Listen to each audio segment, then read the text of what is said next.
राष्ट्रपिता महात्मा गांधी यांच्या जयंतीनिमित्त महात्मा गांधीजी नवविचार मंच, निर्मिती विचार मंच, संवाद प्रकाशन, धम्म भवन चॅरिटेबल ट्रस्ट, दीक्षा चॅरिटेबल ट्रस्ट, निर्मिती फिल्म क्लब या संस्थांच्या वतीनं गांधी जयंतीचं औचित्य साधून राजर्षी शाहू स्मारक भवनात महात्मा गांधीजी विचार जीवन गौरव सोहळा आयोजित करण्यात आला होता।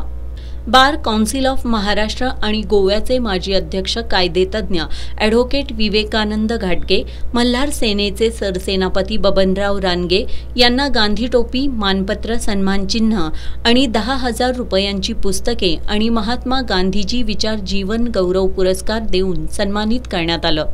तर महात्मा गांधीजी विचार गौरव पुरस्कारानं एस न्यूजचे प्रतिनिधी सुभाष गायकवाड यांच्यासह प्रियांका चेतन पाटील, अमोल सावंत, रमेश बुटे, सरिता कांबळे, दशरथ तुपसुंदर, सुलोचना चिंदके, अनिता गवळी, कुसुम राजमाने, रामकृष्ण जोडवे, काळूराम लांडगे, डॉक्टर हशीम वलांडकर, स्वाती कुंभार, भगवान जाधव, सुरेश डांगे, शंकर पुजारी, तानाजी कुंभार यांना सन्मानित करण्यात आलं। या पुरस्कार वितरण प्रसंगी बोलताना ॲडव्होकेट विवेकानंद घाटगे यांनी शासकीय गांधी कार्यालय सोडून कोल्हापुरात गांधी जयंती साजरी करणारं निर्मिती विचार मंच हे एकमेव व्यासपीठ असल्याचं सांगितलं। विविध योजनांचा लाभ देऊन माणसांची क्रियाशीलता कमी करणं म्हणजे ही एक प्रकारची हिंसाच असल्याचं नमूद केलं। बबनराव रानगे, डॉक्टर विश्वास सुतार यांनीही मनोगत व्यक्त केली।